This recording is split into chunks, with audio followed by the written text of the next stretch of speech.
controversial initiative being promoted in the corridors of power by Klaus Schwab's World Economic Forum in Davos is set to have families and anyone who cares about children up in arms. The World Economic Forum is now calling for the decriminalization of sex with children, arguing laws against age gap love, more commonly known as paedophilia, violates human rights. Rather than being a scourge, the paedophilia epidemic that's sweeping the world is actually nature's gift to humanity, according to Klaus Schwab, whose World Economic Forum has declared that paedophiles are being created by nature in increasingly large numbers for a reason. According to a research paper presented at the WEF in Davos, the paedophile phenomenon represents nature's attempt to cleanse the earth and save humanity from itself. Minor attracted people are far less likely to produce large numbers of offspring, according to academic data, and the so-called underage people they have so-called relationships with are statistically less likely to go on and become heads of large families themselves. This appeals to the WEF and their vision of destroying the family unit and depopulating the earth. The WEF, which has ordered mainstream media to begin pushing the narrative,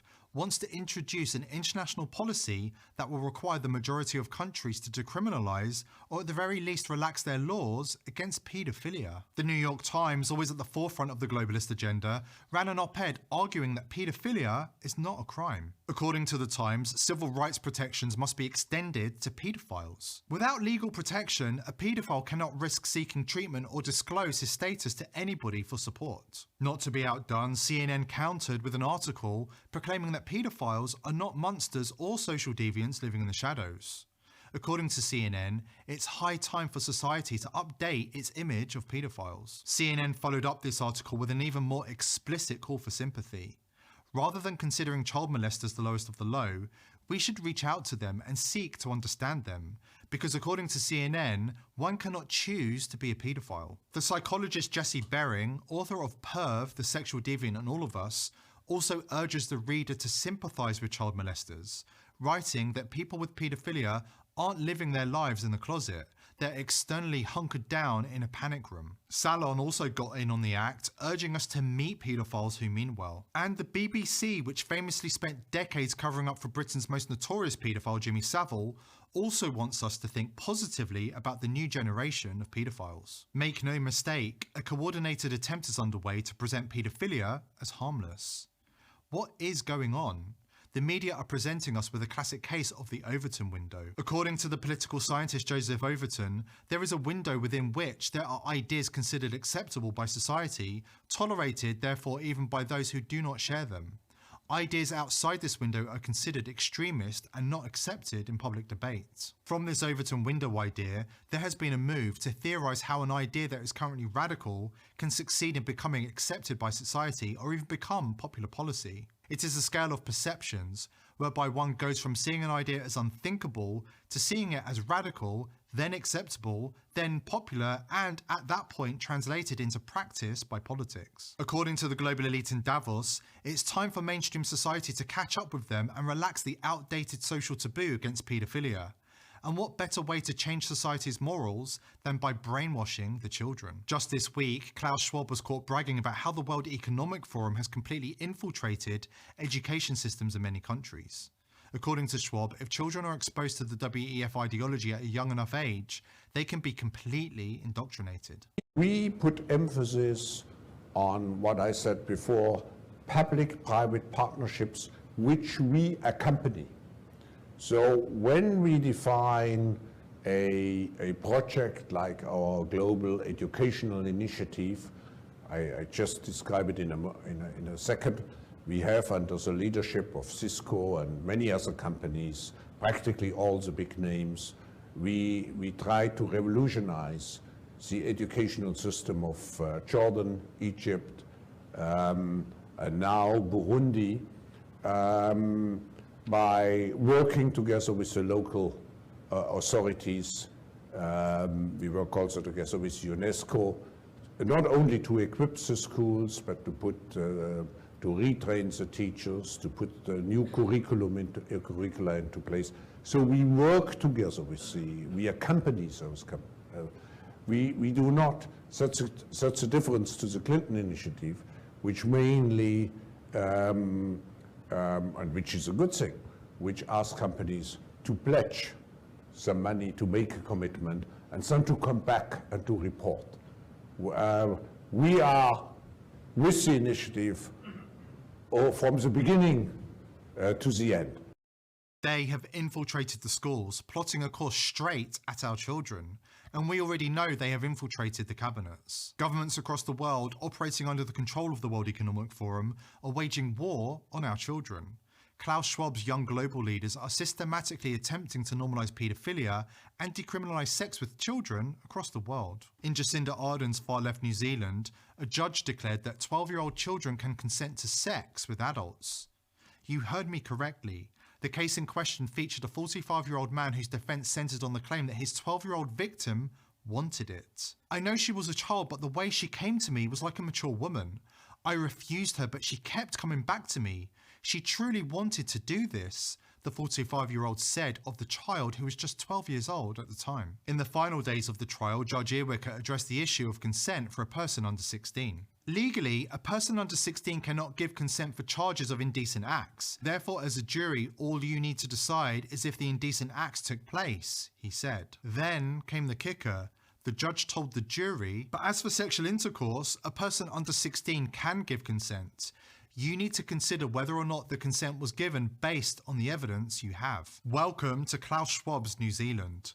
But wait until you hear what's happening in France. Emmanuel Macron was re-elected as president last year in an election widely regarded as suspect.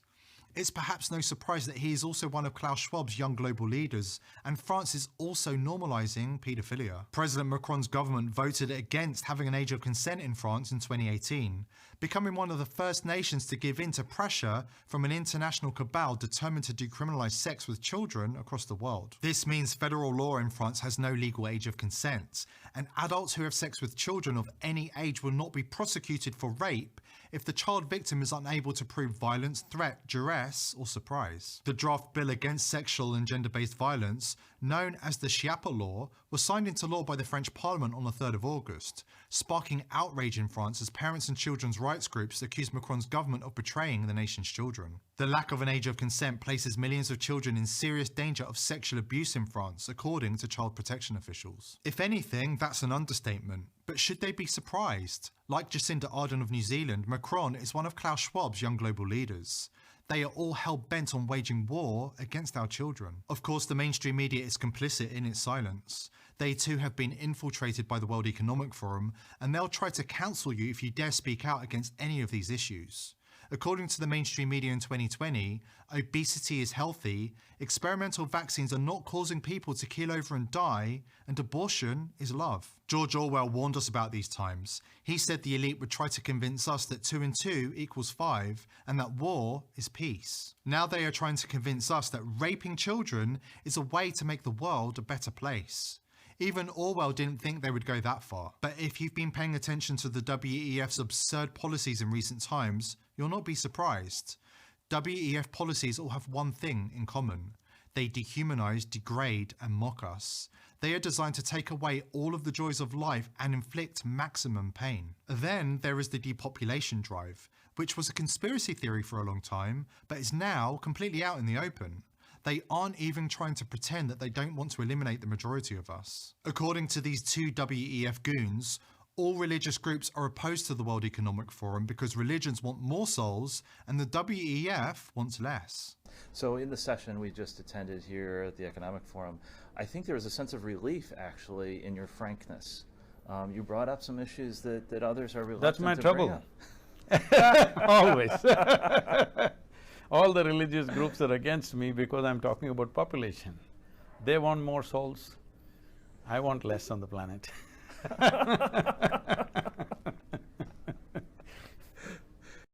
At what point do we stop and say enough? How many times does the World Economic Forum have to declare their sinister intentions before the world stops and listens? Klaus Schwab's right-hand man, Yuval Noah Harari, who has a history of saying the quiet part out loud, has declared that God is dead and Jesus is fake news. I mean, all this story about Jesus rising from the dead and being the Son of God, this is fake news. Humans are now hackable animals. You know, the whole idea that humans have, you know, they have this soul or spirit and they have free will and nobody knows what's happening inside me. So whatever I choose, whether in the election or whether in the supermarket, this is my free will, that's over. According to Harari, there is no place in the modern world for traditional Christian values. It's time for the world to accept the divinity of the World Economic Forum and let go of old-fashioned social taboos. Developing even bigger powers than ever before, we are really acquiring divine powers of creation and destruction. We are really upgrading humans into gods. We are acquiring, for instance, the power to re-engineer life. Pointing out the wickedness of the elite never seems to make a dent or have any impact on them. Why? Because they have no shame. They have no shame because they have no moral compass. They have no moral compass because they believe God is dead and they live according to the rule of do as thou wilt. This precept infests every fibre of their ideology, from elections to open borders to climate change, abortion, paedophilia, you name it. I know at times it can feel dark and lonely, but the masses are waking up and the elite will not be able to take over as easily as they expected. Even the sheep are opening their eyes, which means there is hope for humanity if we continue to educate the masses. Please like this video and subscribe to this channel so that we can continue to spread the word far and wide and expose the agenda of the globalist elites. We are all in this together, and the most important thing is not to be waylaid by messy politics and distractions that will turn the people against each other. The common enemy is not your neighbour, but the one trying to control and poison you and corrupt your children. If we stay strong and united, we will win this battle.